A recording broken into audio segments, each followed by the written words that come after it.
Hey guys, Carnivore Fireman here on my way to the gym as usual, and I wanted to talk about carnivore bodybuilding because I've seen videos. I think one was from Edward Goki, and the other one today was from Max Germain, Max did a video about carnivore influencers who failed on carnivore diet and had to give it up, and one of them was Christ, I should have looked it up before I started the video, and I meant to. I just dived right into it. His first name's Tristan. He's an Asian-looking kid. I want to say Lee, but I don't know if his last name is Lee. But anyway, he was a carnivore bodybuilder, and he had to give up carnivore for what most people would consider carnivore working too well. Like, it worked too well for him, and he had to give it up. And the problem with that is, or the issue is, that most people go into carnivore diet with, to correct metabolic illnesses, usually that express themselves at least partially in being overweight or obese. So you're trying to lose weight, and that's an excellent way to lose weight on carnivore, and it has something to do with caloric deficits. Just get that out of the way, and I'll talk about that in a minute. But in Tristan's case, he's a bodybuilder, and as a bodybuilder, you don't want to get smaller. You want to get bigger. And he was already, absolutely shredded, absolutely just peeled at like 6%, 5% body fat. And, it's important to be conditioned, to have good conditioning, they call it, where you're just absolutely shredded, but you also want to have size. And so putting on mass on a carnivore diet is very, very difficult, and it's not just an issue of just eating more. There's a lot of carnivore influencers will tell you this, like maybe like Keto Savage or something, but in my experience, and I would refer you to Carnivore JT's N=1 experiment, where he went into a massive caloric surplus. I'm just using caloric surplus for the sake of argument. I don't believe in caloric surplus, because you can't eat a calorie, but for the sake of argument, he went into a massive caloric surplus on carnivore and actually lost weight.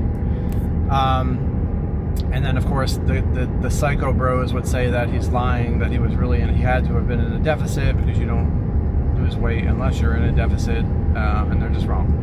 But and I can attest to this as well, where I was tracking my food intake. I was eating 4,000 calories a day, as excruciating as that is on carnivore high fat, and I gained weight for sure, but it's just an excruciatingly slow process, because you're putting on lean muscle mass and nothing else on the carnivore diet. You know what I mean? Like, and in a lot of ways, bodybuilding is a sport of illusions. You're creating the illusion of size in a lot of instances, and one way that you do that is by eating a lot of carbs and packing your muscles full of glycogen, puffing them out. You're looking full. When you get into your peak week, they call it, you carb deplete for a few days, you don't eat any carbs, and then right before the show you blast carbs, and that fills your muscles up with glycogen, and they get puffed out, and you're simultaneously full and shredded at the same time. And that's an illusion. You know what I mean? Like, before they do that, they're very, very flat and depleted looking, and that's not the carbs being pumped, the glycogen being pumped into your muscle it's not muscle. It's basically, it might as well be water. You know what I mean? Like, it's not muscle. It's just an illusion of puffing your muscles out more. Whereas when you're carnivore, all you're doing is putting on lean muscle mass, lean muscle mass, lean muscle mass, lean muscle mass,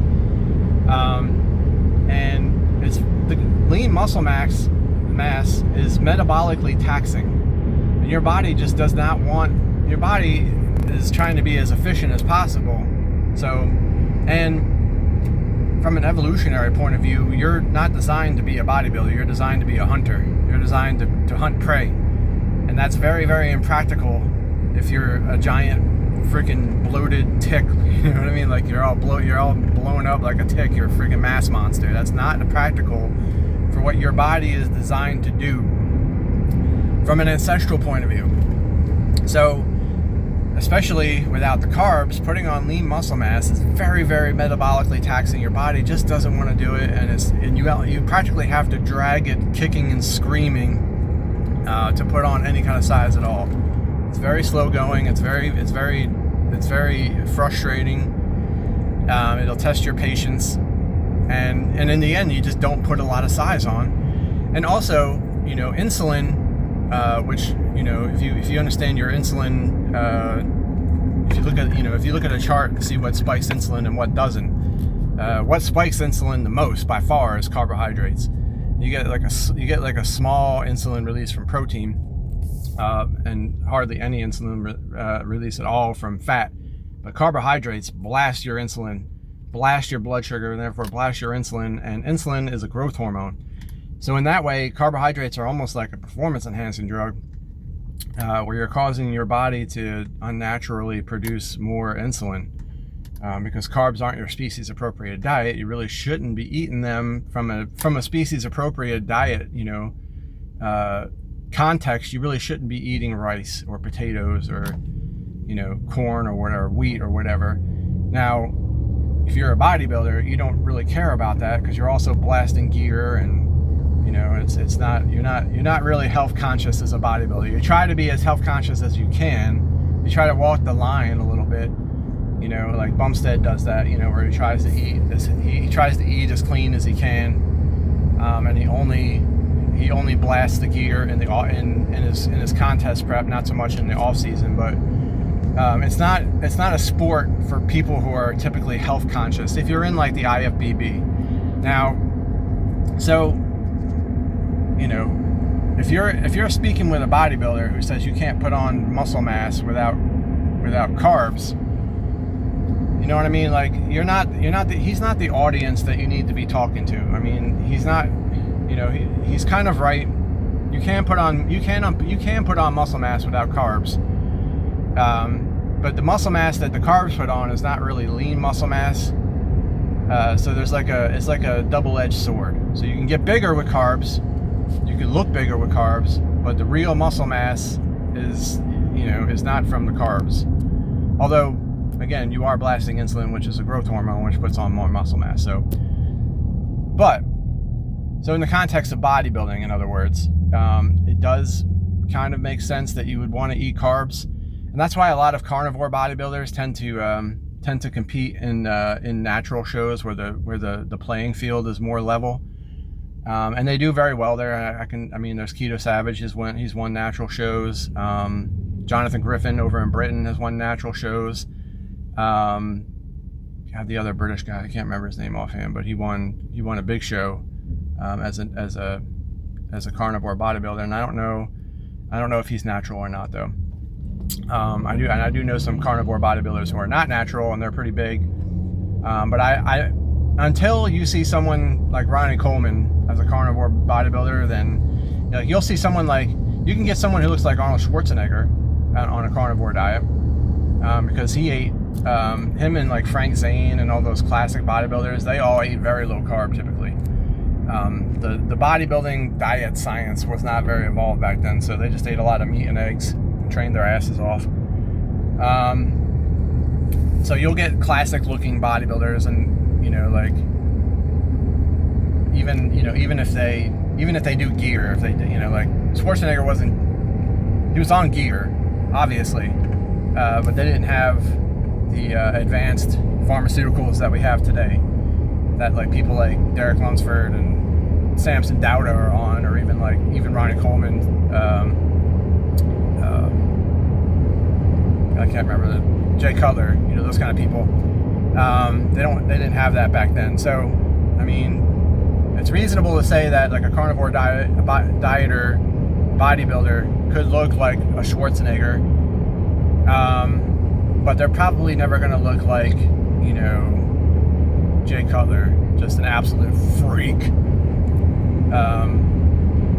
Ronnie Coleman, those kinds of people.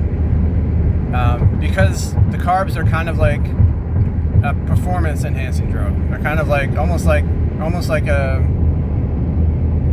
injecting insulin. A lot of bodybuilders do inject insulin because it's a growth hormone. So keep that in mind. I mean, it does have, and also as applied to powerlifting, you're probably not going to see carnivore powerlifters do very well. And you can point to Eddie Hall, who has been carnivore and he's a powerlifter, but Eddie Hall did not become Eddie Hall by eating a carnivore diet. He was probably eating Little Debbie cakes and Twinkies and shit. Because let's face it, I mean, you have to be an absolute giant. You know, it's unhealthy. It's, you're inflamed and insulin resistant as fuck, but you are very, very powerful.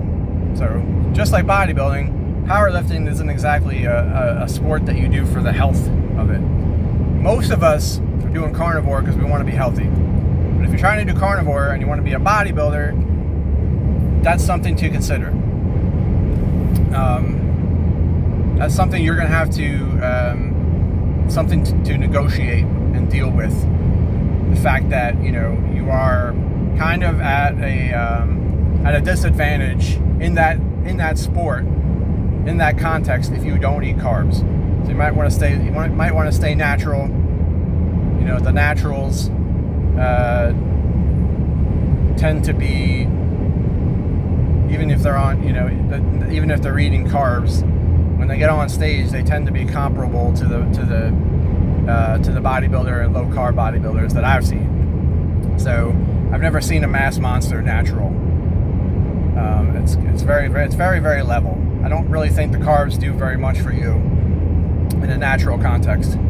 But combined with the other steroids, the other performance-enhancing drugs, I think it can be really, really beneficial if you want to be a mass monster, which is, again, is not optimal. It's not species appropriate. It's not ancestral. You will probably shorten your life. But whatever you want to do with your life is your life. Just know what you're getting into, know what you're walking into before you do it. Anyway, that's my take on carnivore bodybuilding. That's my take on carbohydrates in the context of bodybuilding and powerlifting. There are different contexts in like long distance runners and sprinters, decathlon and Ironman type shit. You can absolutely do these things on a carnivore diet and be successful. But that's for another talk. Love you guys.